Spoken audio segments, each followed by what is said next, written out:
Copyrights to the music. What you hear in the background, free promo. Make sure I put that out there because they sensitive about their music and MGM, mainly MGM Music Group. That's who been giving me problems. I ain't trying to give y'all no problems. I know how y'all always about y'all shit. So yeah, I'm saying this just so y'all know I don't own the rights to the music, no copyrights, nothing like that. Just playing, just simply vibing. MGM Group, Music Group, y'all be on some straight bullshit. You're taking these people creativity and doing what you please with it. This all just allegedly, whatever, right? But nevertheless, it is what it is. I see what it is. Y'all been getting in my mix with y'all bullshit as far as splitting money with y'all and all this and that, whatever, right? I don't give a fuck. My shit already monetized. I make what I make. You want to make what you make off my shit. Okay, whatever. At the end of the day, we both making money off the fucking artists that I don't own, that you don't own. But with these contracts y'all get people in, they don't even own their own shit and they don't even know it. I'm not here to get into that. I'm just chilling. I'm cooling, man. I'm finna play this video though, like, because the times that we living in is so blurred. The vision is blurred. We're in the year of the snake. A lot of stuff is being revealed, but nevertheless, a lot of stuff is being left behind. To be truly illuminated, enlightened, is to truly know what's going on. It's a sad situation to be met with an uncertain truth. A lot of our entertainers, we never really suspected that they'd be partaking in this demonic culture that's America is built off of. One nation under God. What God is that? I don't know, but I know it's not the God of Jesus Christ. And I just noticed these things. I noticed the way that the world is going. I noticed the leadership, the way that they're leading people. And the blind's leading the blind. A lot of people are just washing up like the seas. Whatever the sea brings to the land is just washed up ashore. It's just there, drifting wherever the wind or waters bring you. And it's a real scary situation, to see the world so lost, so misled. That's what happens when you people please, when you following behind the leader.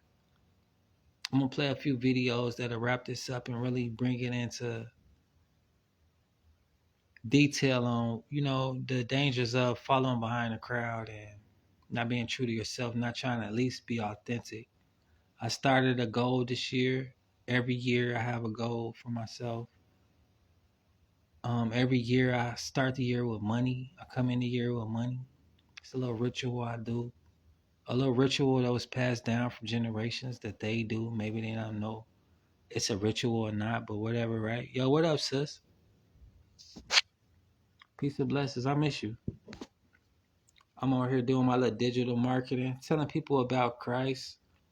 I'm more conscious now about the way that I present myself, and I'm just sharing the love of Christ. I always read from my little daily book.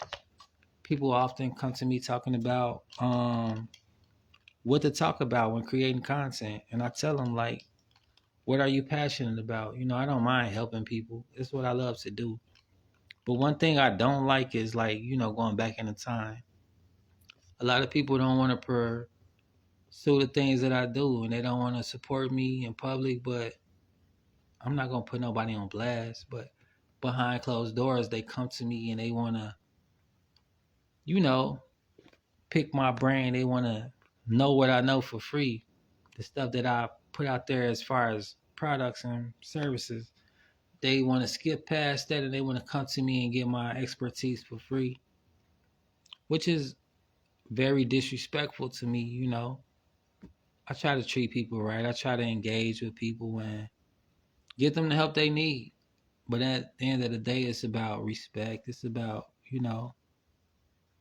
being real, I put a lot of energy into what I do. I put a lot of time into what I do. And the same way that people could do the same, I desire to be compensated for my expertise. And it is what it is. I'm gonna have to come check out the West Coast. I've been out here just trying to be staying focused on what I'm focused on until I see the results from what I'm trying to do. I'm not really seeing anything or hearing anything because I'm tunnel vision.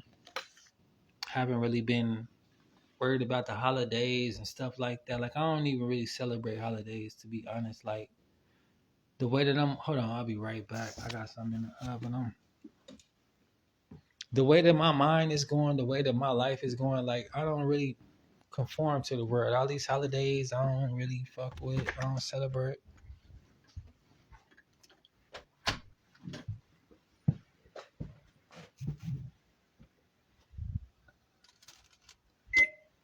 All right, we good, we good. But yeah, I don't really do all that holiday stuff, Joe. Like I celebrate myself every day, all day. That's enough reason to be celebrating. Woke up in my right mind. It's a gift that God gave me. A lot of people didn't wake up today. And a lot of people that did wake up, they woke up in a hospital, disoriented, worried about if they're going to be healthy enough to leave that place. Some people woke up in jail, dealing with all kind of stuff. A lot of people didn't wake up in this state of mind, not in this present. And for that, I'm grateful. I'm always grateful, I stay in that mindset. People like to come around me with ungratefulness, whatever they dealing with. People have problems. I have problems as well. I preserve my problems for myself and I give them to God. Certain things is too much for me to deal with, but it doesn't make it okay for me to burden anybody else with my problems. I give them to God. I deal with people the best way that I can, and that's that. I often remind myself it's not against flesh and blood, but principalities, because a lot of people walking around lost and misguided. They don't consciously know or consciously care about what influenced them or what they're being influenced by. So therefore, when they are allowed to be used by certain energies and certain entities, I let that take place. And when it's done and over with, get them a little grace, get them a little compassion, get them a little mercy, give them a little time to come to their senses. And once that happens, now we can decide if we move forward together or we move forward separately. Because accountability is everything, no matter whether you do something conscious or not. You have to be accountable for those consequences. I've been showing a lot of videos about people who are in position to maintain, but nevertheless they want to compete with the world. They put themselves out of their position. A lot of people with jobs, they get to stealing from their jobs. And you think about it like, why would you do something like that? Why would you blow your bag? It's because you're not grateful that you have an opportunity to have money, to have a source of income. And I'm not hating on nobody. I done what I did. The reason I don't have these type of opportunities is because I decided to mess up my overall background, committing sins and engaging in acts that's not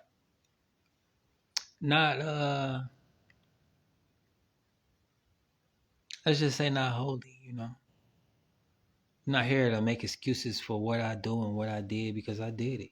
And I was totally conscious when I did it, knowing exactly what consequences would come with it. I just didn't care because I'm serving the devil and I'm doing what makes the devil happy and what makes me happy. And at those moments, that's what it was. Not thinking about the consequences. Like they say, do as thou will. But they don't tell you what come with thy will, when you're doing unrighteous things and looking for a quick come up, a quick escape. looking for some kind of relief from the sufferings that we endure day to day. It's a way to deal with those things. That's why I always advocate for mental health awareness. People look at me crazy and strange. They're like, what are you talking about? Why you do what you do? But it's what I'm passionate about. Shining a little light into the dark world that we're living in. And the people that's lost in this darkness, Once I shine a little light, it's up to you to decide on changing that direction or not. I'm not here to conform anybody or to force anybody or to push anything on anybody. I'm just here to spread awareness. If you're conscious enough to know that this is something that can help you transition to a better situation, a better person, develop.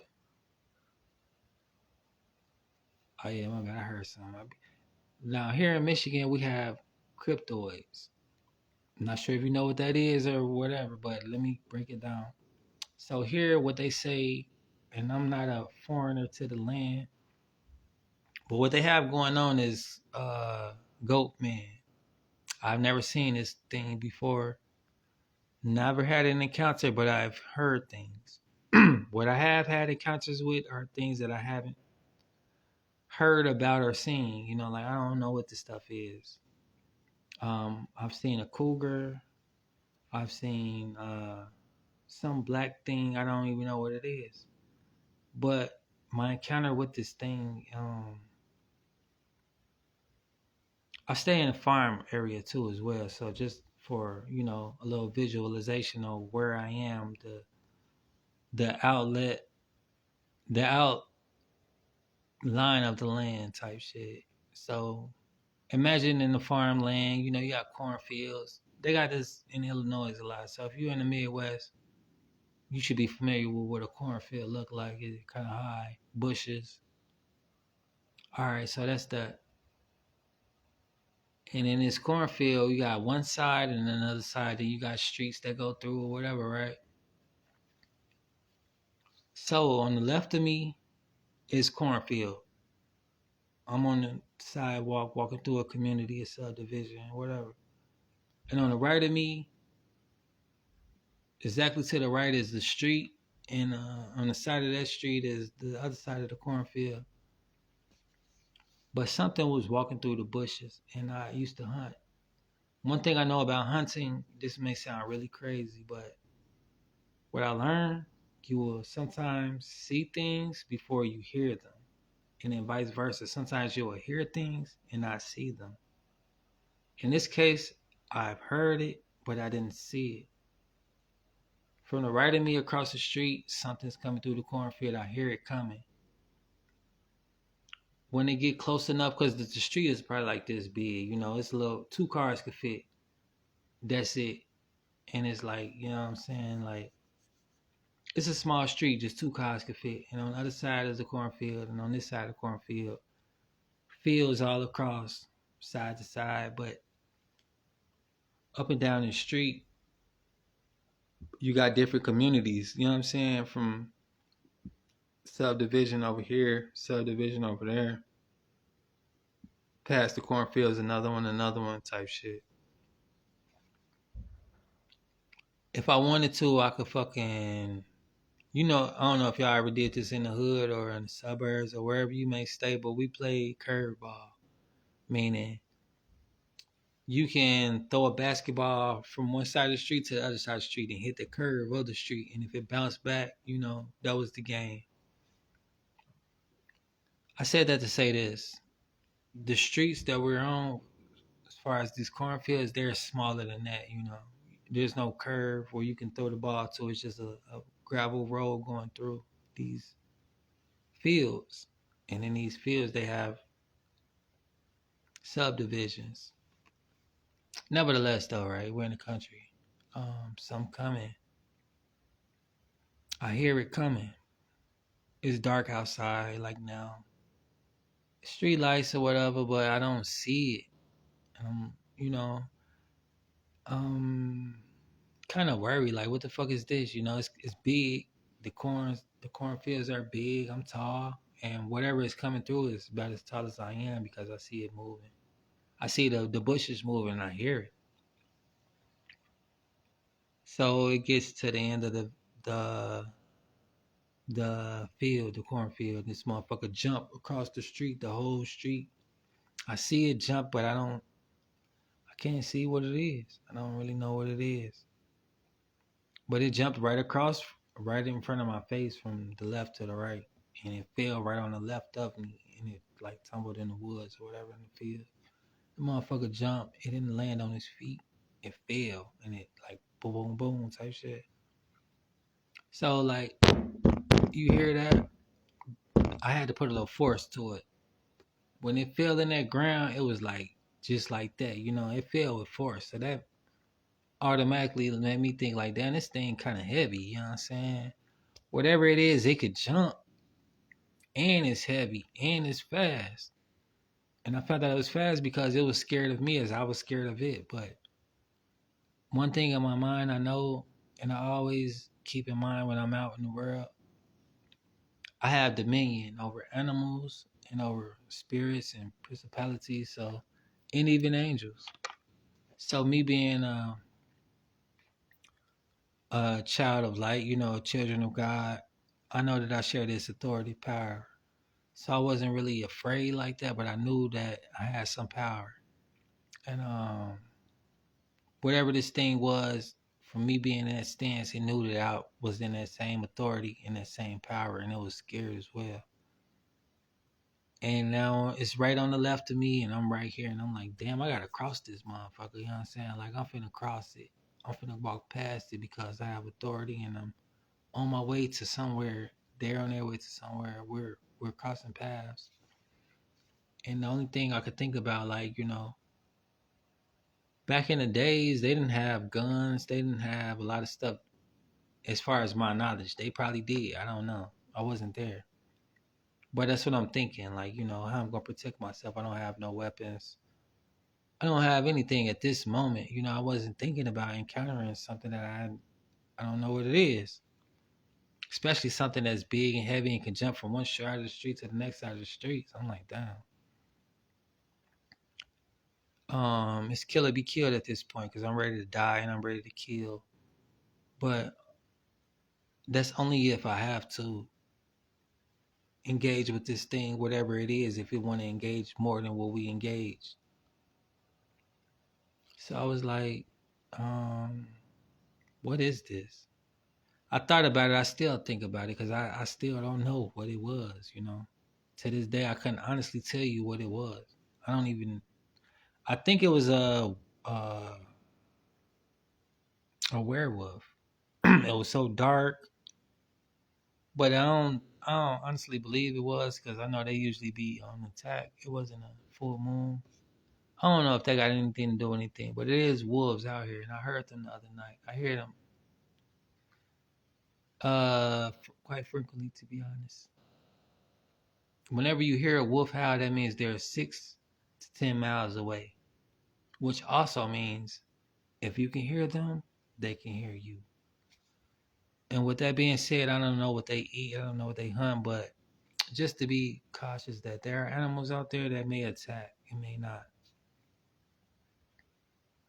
This was not a wolf. I've been around wolves and foxes. I've seen foxes up close. They didn't attack. And then another thing, like, you know, I said that was just an example of what you can hear but not see. Now, in hunting, um, sometimes you will see them and you won't hear them. You know, we was at a post for a minute, not seeing anything, not hearing anything. And we all strategize. So it's like, we trying to meet up, right? Because we hunting for game. So we're trying to figure out which way they're heading, what they're up to, whatever, right? We strategizing on our next move, where to go, where to link. We got a general idea. So that's how we ended up in this one position. End up moving to the next position. We're trying to meet our game. And as soon as we move, I'm thinking it's going to be like the last post we were at, you know.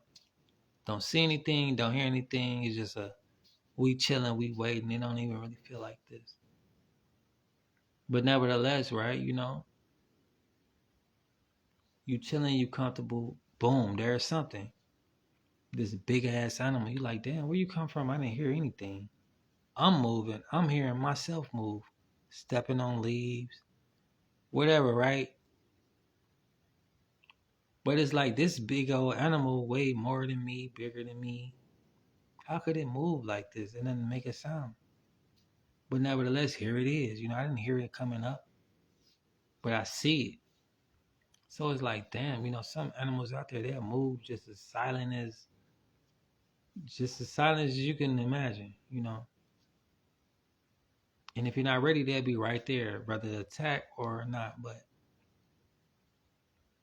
it was like, damn. I still have visions about that. Like when you hurt a motherfucker or whatever, right? Your eyes will go red, and also your pupils will dilate black. It's like you lose your soul in the moment, and then all you see is red. You will see this motherfucker like this is a target. I'm finna hit you. You look in their eyes and like, yeah, it's it. Whether you take them or not is, whatever, right? But after that moment, that's all I saw was red, and I saw the target. I just kept seeing them like, damn, it's just playing my mind a few times.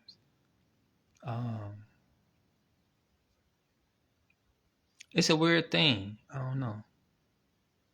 It's just like, I didn't have nightmares or nothing. But in my mind, I kept seeing the same image. It's like that moment replaying your mind over and over and over again. And it starts to play on your mind as well. Like this thing would come up, be like, yeah, you didn't complete the mission. You completed the mission. Or it just plays on your mind, like, damn. I don't really know how to explain it. If anybody ever been in this situation, you may know what I'm talking about. Whether it's for game or for people or whatever, right? You heard a motherfucker in this capacity. This is what come with it. You will start to see the red image. You'll see your victim, and for me, it was like they kept coming back. Like that moment played over and over in my mind. I made this motherfucker do the Harlem Shake. I hit him in the heart. I tried. I feel he was turning at the same time. And when I hit him, it sounded like a tree branch, like you just hear it. And at that same moment, you just see a motherfucker shaking like, damn, I just missed your heart and I broke your collarbone. And that sound crazy. If you ever break somebody's collarbone, it sound like a fucking tree branch cracking like this motherfucker was like shaking and everything. I'm thinking he gonna drop. He didn't follow the blood trail, figure out what he got. He ended up going to where they was at, camping at. See a bunch of them. I'm locked on them again. I'm trying to finish him off. My homeboy like, nah, that ain't him. Whatever. He was scared to do the thing, so we didn't do it. But nevertheless, it was a wild experience. I said that to say this, like, it's shit in the world you ain't gonna really understand. Especially when you hear something and you don't see nothing. It's a weird situation to be in. It's scary, to be honest. But it is what it is. Um, it just gives you a different perspective of life in the world. It's stuff out here that you really don't understand. People out here you may not understand. And it's just life. These celebrities I looked up to, I just really don't understand. I didn't understand at the time, like, this all it takes to be successful. Start embarking on that journey. Hopefully you can complete that marathon, is what you're thinking, but you start to notice, like, I'm not fulfilled. I'm making a little money. I'm meeting people or whatever. But everybody seems to be soulless. There's no depth to these people. There's no. When I started Buddhism, I realized this. I had felt this, like, happy, yeah. The world is at my palms, but the world is now fabricated. It's like the people in it ain't real. The people soulless. Um, Me being baptized, that's how I end up seeing it. The veil was lifted. I was on the bus on the way to Chicago to the Wintrust Arena, downtown Chicago. You can look it up, check it out. It's the auditorium. It fit like 10,000 people, maybe more. The building was packed. I'm in there with a lot of people, nevertheless. On the way there, I left from Wisconsin, Milwaukee. We went back. We went to Chicago or whatever. And there's different fractions. So I was with the Wisconsin fraction. We was going to link up with the Chicago fraction. And there was meeting up with people from Tokyo, Hawaii, New York, Atlanta. And there was somewhere else too. Oh yeah, Chicago. Which I was in Chicago with them at that point.